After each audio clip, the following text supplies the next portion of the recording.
बिस्मिल्लाहिर्रहमानिर्रहीम। अस्सलाम वालेकुम नादरीन, आप यूट्यूब चैनल देख रहे हैं। मैं इमरान खान हूँ। नादरीन, हुकूमत पीछे जाती दहशतगर्दों के, हुकूमत हमें खबरें देती कि हमने दहशतगर्दों को काबू कर लिया है। हुकूमत बताती कि तमाम जो यरगमाली हैं वो सारे के सारे मिल गए हैं, ये उनकी लिस्टें हैं। हुकूमत ये चीज़ें बताने की बजाय अब सहाफ़ियों के पीछे पड़ गई है। यानी वो ये देख रहे हैं कि कोई तनकीद क्यों करता है, कोई सवाल क्यों उठाता है। अहमद नूरानी साहब और दीगर कुछ लोगों के ऊपर मुकदमा दर्ज कर लिए हैं हुकूमत ने, और यहाँ से आपको पता चलता है कि हुकूमत की तरजीहात क्या है। वज़रा जो हैं वो सारे के सारे बजाय इसके कि वो दहशतगर्दों की मजम्मत करते हैं, उनके ऊपर चढ़ाई करते, सारे के सारे वज़रा पाकिस्तान तहरीक इंसाफ पे चढ़ाई किए हुए हैं। तलाल चौधरी ने कैसी गंदी हरकत की वहाँ पे, यानी वो तंजीम साजी तलाल चौधरी का जो मामला है वो निजी मामला, मैं उस पर कभी ऐसे बात नहीं करना चाहता था, लेकिन वो सब जानते हैं कि वो मामला क्या है। अब उस मामले को लेकर उन्होंने जिस तरह बुशरा बीबी को बीच में इन्वॉल्व किया और जिस तरह के उन्होंने जुमले बोले हैं, ये कोई भी बागैरत शख्स ऐसा नहीं कर सकता। ये गलत है, ज़्यादती है। ये वज़ीर दाखिला है और ये उस वक्त इस किस्म की जुमलेबाजी कर रहा है और उस वक्त इस तरह के जुमले और इस तरह की बातें बोल रहा है जब अभी खून बह रहा है, जब अभी पूरा ऑपरेशन मुकम्मल नहीं हुआ, जब दहशतगर्दी की पूरी वेव पाकिस्तान में अपनी ताकत के साथ चल रही है, जब लोगों की लाशें गिर रही हैं। ये उस वक्त वज़ीर दाखिला जो है वो इस किस्म के घिनौने मजाक पाकिस्तान के अंदर कर रहा है। ये इस तरह के जोकर पाकिस्तान में लगता है जानबूझकर मुसल्लत किए गए हैं ताकि मैक्सिमम लोगों का एतबार ही सियासत से उठ जाए। यानी लोगों को मुतनफ़र ही करना है ना सियासतदानों से, तो इस तरह के जोकर्स लाके बिठाओ, लोग इनके बयानात सुने, लोग नफरत करें। इन्हीं की वजह से लोगों को सियासतदानों से चिढ़ होती जा रही है, ऐसे ही सियासतदानों की वजह से। तो अब जो है वो देख लें, एक तरफ फौजियों का खून बह रहा, एक तरफ सिक्योरिटी फोर्सेज जो हैं उनकी लाशें पड़ी हुई हैं, दूसरी तरफ जो वज़ीर दाखिला है, दाखिला के महकमे के अंदर फेडरल मिनिस्टर है मुमलिकत का, और वो खड़ा होकर क्या कह रहा है असेंबली में, वो तंजीम साजियों की बात कर रहा है और साबिक खातून अव्वल को बाकायदा बराह रास्त टारगेट कर रहा है। अंदाजा कीजिए आप इनके घटियापन का। नादरीन, एक और चीज़ हुई कि जिस तरह से DGI SPR ने और बलूचिस्तान के वज़ीर आला ने लापता अफराद के मामले को एक जवाब फराहम किया है, ये कहते हुए कि दुनिया के दूसरे मुल्कों में भी ये सारा कुछ होता है और हर मुल्क के अंदर इसकी मिसालें मौजूद हैं। लापता अफराद के हवाले से इन्होंने कोई मुल्कों के नाम भी लिए हैं। इससे एक तासुर तो ये मिला कि ये एक न्यू नॉर्मल है पाकिस्तान में। यानी लापता अफराद के हवाले से जहाँ पे पाकिस्तानी इदारे और हुकूमतें जो हैं वो ये डिनाइल में रहती थी कि जी हमारे पास तो है ही नहीं, हमने तो लापता ही नहीं किए, वहाँ पे ऐसा लगता है कि वो अब इसको एक नॉर्मल चीज़ बनाना चाहते हैं। और इससे दो चीज़ें रजिस्टर्ड हुई हैं। नंबर एक, पाकिस्तान में लापता अफराद का मसला दर हकीकत मौजूद है और उसे फ़ौज के तर्जुमान और बलूचिस्तान के वज़ीर आला दोनों ने उसका एतराफ़ किया है। ये तो आप क्लियर कर देंगे, दोनों ने एतराफ़ किया है लापता अफराद वाले मामले का। जबरी गुमशुदगियाँ पाकिस्तान में होती हैं, हम सब जानते हैं। नंबर दो, क्या अब हम दुनिया में होने वाली जो जबरी गुमशुदगियाँ हैं या मावराए अदालत जो इक़दाम किए जाते हैं कई मुल्कों और रियासतों की जानिब से, उनके खिलाफ हम आवाज़ उठा सकते हैं? यानी हम कश्मीरियों के हक़ में यही बात करते थे ना कि मावराए कानून चीज़ें ना की जाए, कानून ना तोड़ा जाए, लोगों को जबरी तौर पर लापता ना किया जाए। यही आवाज़ हम फ़लस्तीनियों के हक़ में इसराइल के खिलाफ भी उठाते थे। तो क्या अब पाकिस्तान ऐसे किसी मामले में आवाज़ उठा सकता है, जबकि पाकिस्तान खुद एतराफ़ कर रहा है कि जनाब लापता अफराद का मामला तो बिल्कुल ऐसा कोई नहीं मामला है और भी दुनिया में होता है, तो हम भी कर रहे हैं। तो दुनिया का कोई भी फौज का तर्जुमान या वज़ीर आला वो बैठ के इसको जस्टिफाई नहीं कर सकता। होता है या नहीं होता है अलग कहानी है, लेकिन कोई बैठ के ये नहीं कह सकता कि जनाब वहाँ भी तो होता है। ये तो एक तरह की जस्टिफिकेशन है जो दी जा रही है बदकिस्मती से, ऐसा नहीं होना चाहिए था।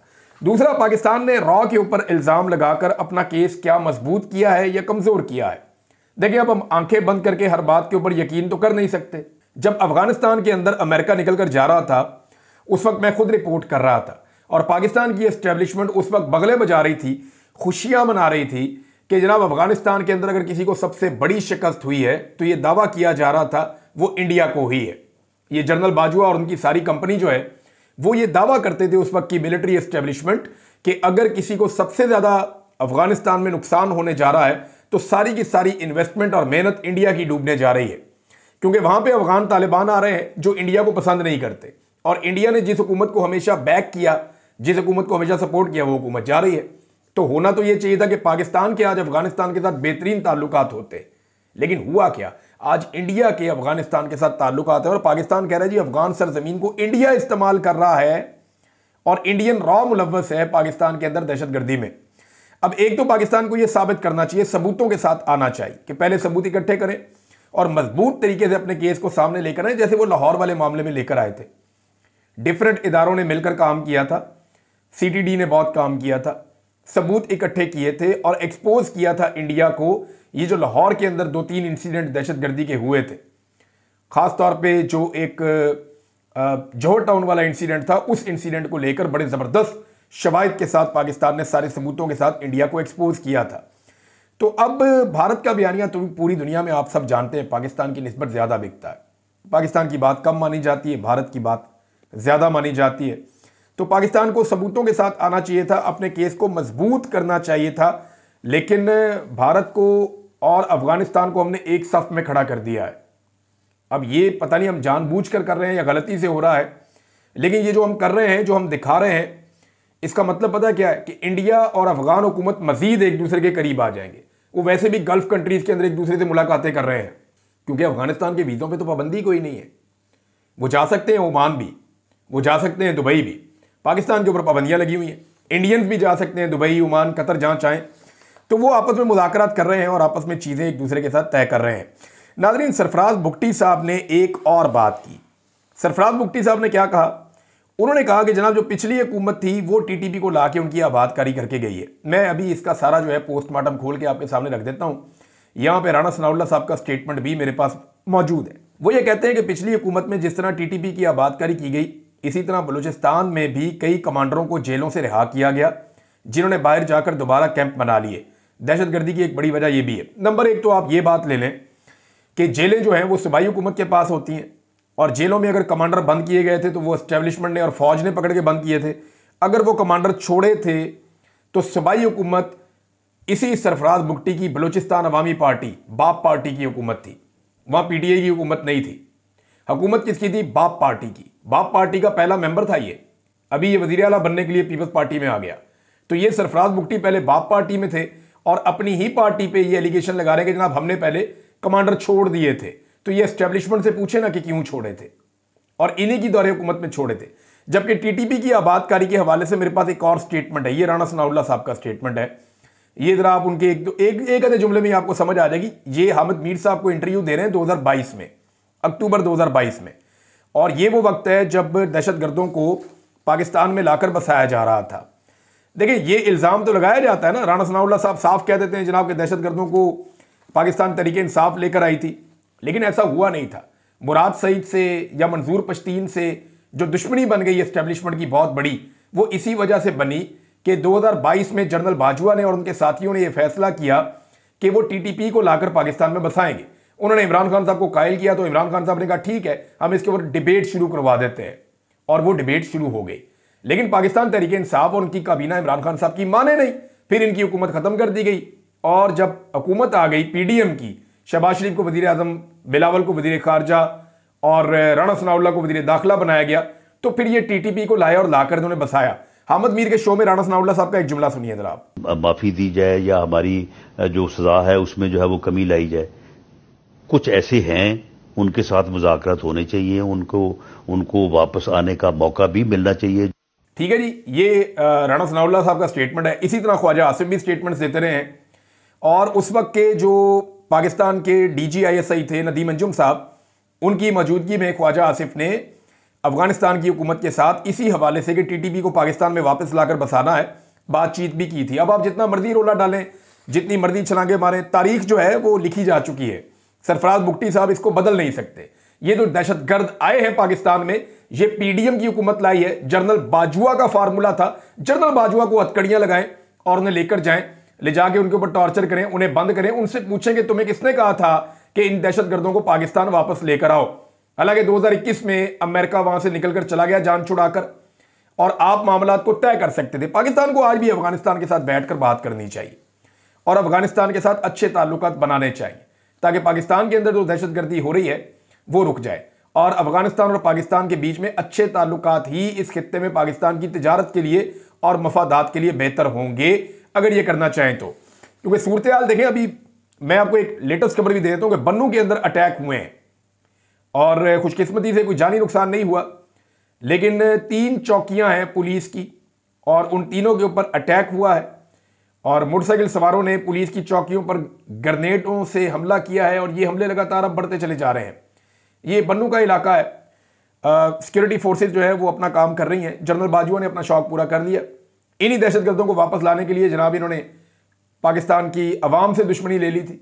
लोग दीर में निकल रहे थे, हर जगह पे निकल रहे थे, हर जगह निकल के एहतजाज कर रहे थे कि यार खुदारा इन दहशतगर्दों को वापस ना लेकर आए, और अगर लाना है तो कोई मैकेनिज्म, कोई तरीकाकार होता है। अफगानिस्तान की गवर्नमेंट के साथ बात करें, और अगर आपने वापस लाकर इनको बसाना है तो गैर मुसल्लह होने चाहिए। फिर ये आपके आईन और गवर्नमेंट की रिट के नीचे रहकर इनको जिंदगी गुजारनी चाहिए। फिर इनके रहने का, इनके खाने पीने का, बाकी चीजों का भी आप बंदोबस्त करें, इनके रोजगार का भी आप बंदोबस्त करें, क्योंकि देखिए उनको तो आसान तरीका आता है, बंदूक पकड़ी, पैसा कमा लिया। तो ये सारी चीजें मैनेज करनी थी गवर्नमेंट ने, लेकिन गवर्नमेंट तो सिर्फ एक चीज मैनेज कर रही थी और वो आज तक एक ही चीज मैनेज कर रही है, और वो क्या चीज है? पाकिस्तान तहरीक इंसाफ और इमरान खान। बस इनको दीवार के साथ लगाओ। आप अंदाजा कीजिए कि अपोजिशन ने प्रेस कॉन्फ्रेंस की और हुकूमत ने अपोजिशन की प्रेस कॉन्फ्रेंस दिखाई ही नहीं। यानी तमाम टीवी चैनल को मना कर दिया गया कि कोई भी प्रेस कॉन्फ्रेंस नहीं दिखाएगा, और किसी भी टीवी चैनल की जरूरत नहीं हुई कि वो प्रेस कॉन्फ्रेंस दिखा दे। आप कोई भी टीवी चैनल उठाएं, जो अपोजिशन की प्रेस कॉन्फ्रेंस थी जिसके अंदर बात कर रहे थे महमूद खान अचकज़ई साहब, खास तौर पे कोई दिखाया ही नहीं। महमूद खान अचकज़ई साहब कहते हैं, और उन्होंने मशवरा दिया पूरे पाकिस्तान के लीडर्स को कि गुज़िश्ता गुनाहों पर अल्लाह और अवाम से माफ़ी मांगे, आइन को सही अंदाज में नाफिज करें। नवाज शरीफ, फजलुर रहमान, पीटीआई सब मिलकर बदबख्त हुकूमत से छुटकारे का सोचें। अच्छा इलेक्शन कमीशन बनाकर इंतखाबात करवाएं। गद्दार का फलसफा मजीद नहीं चलेगा।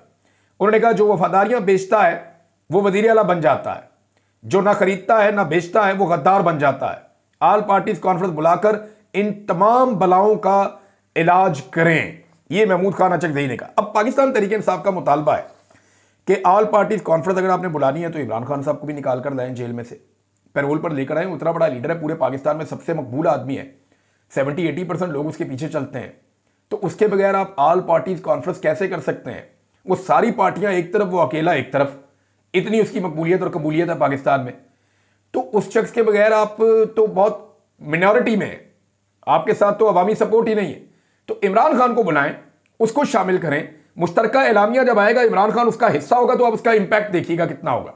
पाकिस्तान तहरीक इंसाफ ये कह रही है, लेकिन PMLN बहुत डरती है, पीपल्स पार्टी बहुत डरती है। उन्हें आइडिया है कि एक दिन इमरान खान बाहर आ गया और वो सामने आ गया तो इनका सारा कीता कराया जो है उसके ऊपर पानी फिर जाएगा, और हर तरफ फिर इमरान खान का ही नाम होगा, किसी और का नाम नहीं होगा।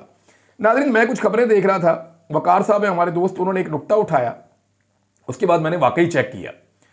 3 नवंबर 2022 को इमरान खान साहब पर कातलाना हमला हुआ था। अब ये ज़बरदस्ती जो एस्टेब्लिशमेंट के टाउट्स हैं या बहुत सारे लोग हैं, वो लोग कहते हैं तुमने मजम्मत नहीं की, तुमने मजम्मत नहीं की, वो मारंग बलोच से मजम्मत कराओ, उससे मजम्मत कराओ। और भाई जिनको पूछना है कि ये हमला क्यों हुआ, उनसे तो पूछ लो। इंटेलिजेंस का फेलियर हो गया ना, इंटेलिजेंस का फेलियर क्यों हुआ, किसने किया, इसका जवाब मांगा जाएगा, ना कि उन लोगों से पूछा जाएगा जिनके पास सिक्योरिटी कोई नहीं है। वो बेचारे अकेले फिरते हैं बलूचिस्तान के अंदर और पाकिस्तान के अंदर, उनके पास तो अपनी जाती सिक्योरिटी भी नहीं है, वो गरीब लोग हैं। तो उनके ऊपर कातलाना हमले करवाने हैं आपने, उनसे मजम्मतें करवा के। यानी ये चाहते हैं सारे ही मारे जाएं। यानी अब वो लोग जमहूरियत की बात करते हैं, वो लोग बात करते हैं अपने हुकूक की बात करते हैं, वो एहतजाज करते हैं, वो इस्लामाबाद को मानते हैं, इस्लामाबाद आना चाहते हैं। तो आप चाहते हैं कि ये लोग भी मर जाएं और सिर्फ वही बाकी लोग रह जाएं जो लोग हथियार उठा के पहाड़ों पे चढ़े हुए हैं और अटैक कर रहे हैं फोर्सेस के ऊपर।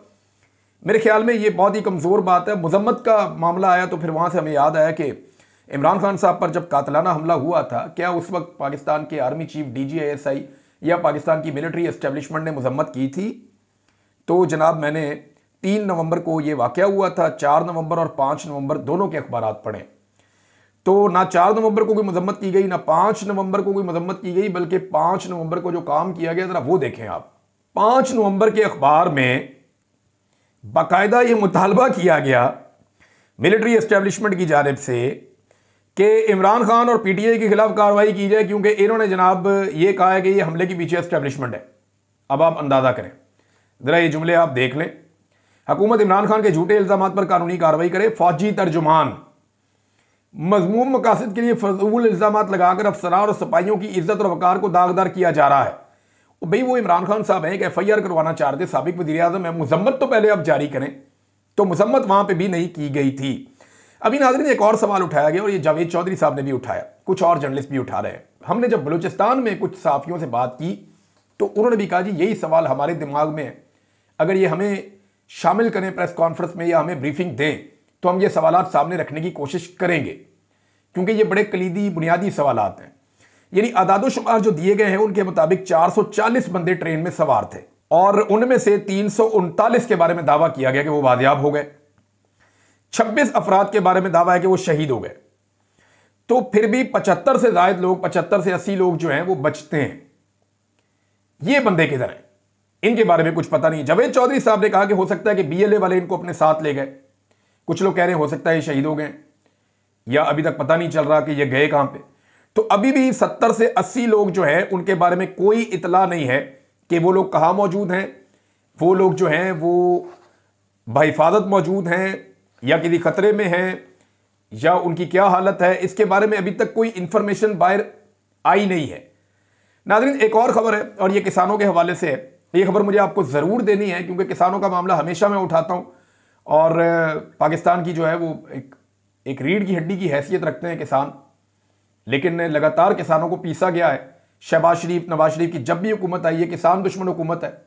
मरीम नवाज ने तो सबूत दिया कि वो अपने वालिदैन से ज़्यादा किसानों की दुश्मन है। उन्होंने किसानों से गंदम खरीदने से इनकार कर दिया और ऐसी पॉलिसीज नाफिज कर दी जिनकी वजह से बेड़ा ही गर्क हो गया किसानों का। अब एनएफडीसी का डाटा आया है मार्च के महीने का 2025 का, नेशनल फर्टिलाइजर डेवलपमेंट सेंटर है। इसका डाटा क्या बता रहा है कि पिछले साल की निस्बत फरवरी में और फिर ओवरऑल फरवरी में पिछले साल की निस्बत जो यूरिया इस्तेमाल की गई है वो 36% कम इस्तेमाल की गई है। डीएपी जो इस्तेमाल की गई है वो 65% कम इस्तेमाल की गई है। ओवरऑल जो है वो 31 और 44% कम ये खादें इस्तेमाल की गई है। अब नाज़रीन आप अंदाजा करें कि किसान कितना मजबूर है, उसकी कुव्वत खरीद ही खत्म हो गई। ना वो अपनी फसलों में यूरिया डाल पा रहा है, ना वो अपनी फसलों में डीएपी डाल पा रहा है। तो इससे पर एकड़ पैदावार जो है वो मजीद कम हो जाएगी। तो पैदावार भी कम हो जाएगी, काश्त पहले ही कम हुई है। तो पाकिस्तान में खुदा ना खास्ता गंदम का एक बहरान खड़ा हो जाएगा। अभी जैसे कि चीनी का बहरान इन्होंने पैदा किया, शुगर मिल माफिया जो है वो एक एक दिन गुजारते हैं, एक एक दिन में अरबों रुपए का टीका कौम को लगता है। रमजान के महीने में हुकूमत चुप करके बैठी हुई है, कीमतें जनाब बढ़ा दी गई हैं और अब एक एक दिन में जो है वो बेशुमार पैसा इनकी जेबों में जा रहा है। थोड़े दिन के बाद अचानक चीनी की कीमत नीचे कर दी जाएगी और ये हुकूमत बड़ी कामयाब होगी, हुकूमत ने कमाल कर दिया, चीनी की कीमत नीचे आ गई। लेकिन ये जो 15-20 दिन का डकैती पड़ेगी ना पाकिस्तानियों की जेब पर, यानी अभी तकरीबन रमजान हमारे 12-13 रमजान तो हो गए हैं, आज 15 मार्च है, 1 मार्च से लेकर अब तक यही सूरत हाल चल रही है। तो पिछले 15 दिनों में जो डकैती पाकिस्तान की कौम की जेब पे पड़ गई है ना, इसके ऊपर कभी इंक्वायरी होनी है ना कभी किसी से पूछा जाएगा। तो माफिया लूट गया पाकिस्तान के शहरियों को, एक आधा हफ्ता और लूटेंगे और फिर चीजों को नॉर्मलाइज कर देंगे। अंदाजा कीजिए आप कैसे ये लूटते हैं पाकिस्तान की कौम को और इनकी तरजीहात देखें। यानी 3 मजीद वुज़रा को शामिल कर दिया अपनी काबीना में शहबाज शरीफ साहब ने, गिलानी साहब ने उनसे हलफ ले लिया। अब अंदाजा करें आपके इस मुल्क में अभी खून बह रहा है, पाकिस्तान जख्मी है, अभी जो हमारे शोहदा हैं उनके कब्र की मिट्टी भी गीली है और कई लाशें तो अभी दफन भी नहीं हुई और 3 नए वुज़रा ने शहबाज शरीफ की काबीना में हलफ उठा लिया। इनका पाकिस्तान से कोई लेना देना नहीं है, ये मौज मस्ती करने के लिए आए हुए हैं। और ये तो सारी शक्लें इलेक्शन हार गई थी, इनको जाली फार्म 47 के ऊपर पाकिस्तान की एस्टेब्लिशमेंट ने लाकर हमारे ऊपर मुसल्लत कर दिया है और अब इनको वजारतें चाहिए। उधर फौजी मर रहे हैं, शहीद हो रहे हैं, उधर एफसी वाले शहीद हो रहे हैं, पुलिस वाले शहीद हो रहे हैं, सिविलियन शहीद हो रहे हैं, बलूचिस्तान खैबर पख्तूनख्वा जल रहा है, पंजाब के अंदर बैड गवर्नेंस की इंतहा हो गई है, सवाए टिकटॉक्स के और कोई काम नहीं है। वफाकी हुकूमत ने कर्जे ले लेकर पाकिस्तानियों की कमर तोड़ दी है। महंगाई के बोझ के अंदर पाकिस्तानी जो है वो इतना आज से पहले कभी नहीं दबा जितना इन्होंने दबाकर रख दिया है। और सिंध की तो हम बात ही नहीं करते, वो तो मुकाबले में आते ही नहीं है। वो तो सुभान अल्लाह करप्शन के मैदान में हमेशा सबसे आगे फ्लाई करते हैं।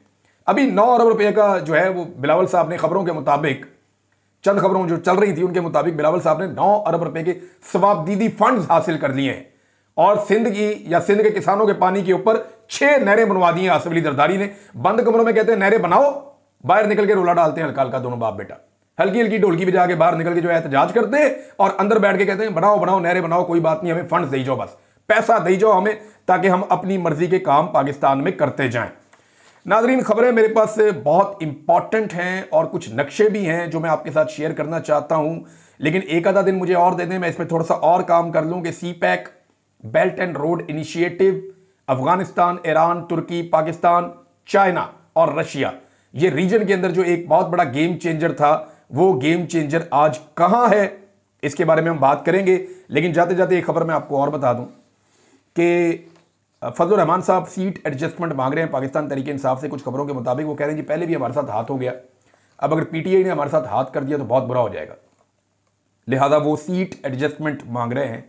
क्या इमरान खान साहब इस पे राजी हो जाएंगे, एक बड़ा सवाल है, आने वाले दिनों में हमें पता चलेगा। और एक बंदा है नादरीन, ये हीरो बनने की कोशिश कर रहा था, ये इमरान किश्वर नाम का DIG है। इसने वैसे बड़ी खिदमत की है, बड़ी खिदमत की एस्टेब्लिशमेंट की। इसने उनके कहने के ऊपर इसने प्रेस कॉन्फ्रेंस भी कर दी थी बुशरा बीबी के खिलाफ, वो जादू शादू वाली, तावीज़ों वाली और इस किस्म की ना। तो मैं ज़ाती तौर पे जानता हूँ कि इन्होंने कितने कारनामे किए हुए हैं, बहुत बड़े बड़े कारनामे हैं इनके। और इंसान बाद औक़ात ना उम्मीद लगा लेता है अपने कारनामों से और अपनी खिदमात से कि मुझे तो प्रमोशन मिलेगी मिलेगी। वो फिर आरिफ हमीद भट्टी साहब ने बताया कि ये इस्तीफ़ा जो है वो इसलिए दे रहा है कि इसको प्रमोशन नहीं मिली, क्योंकि इसने खिदमात बहुत अंजाम दी है, और इतनी खिदमत करने के बाद भी अगर प्रमोशन ना मिले तो बंदे को दुख तो होता है ना। तो ये हीरो बनने के लिए कोशिश कर रहे थे, कुछ लोगों ने थोड़ा सा बनाया भी, लेकिन हीरो कोई नहीं है, बिल्कुल एक नॉर्मल ब्यूरोक्रेट है जिसको तरक्की चाहिए थी, और तरक्की के लिए उसने वो सब कुछ करके दिया जो नॉर्मली पाकिस्तान में ब्यूरोक्रेट करते हैं। अब तक के लिए इतना ही, अपना ख्याल रखिएगा, अपने इस चैनल का भी। अल्लाह हाफ़िज़।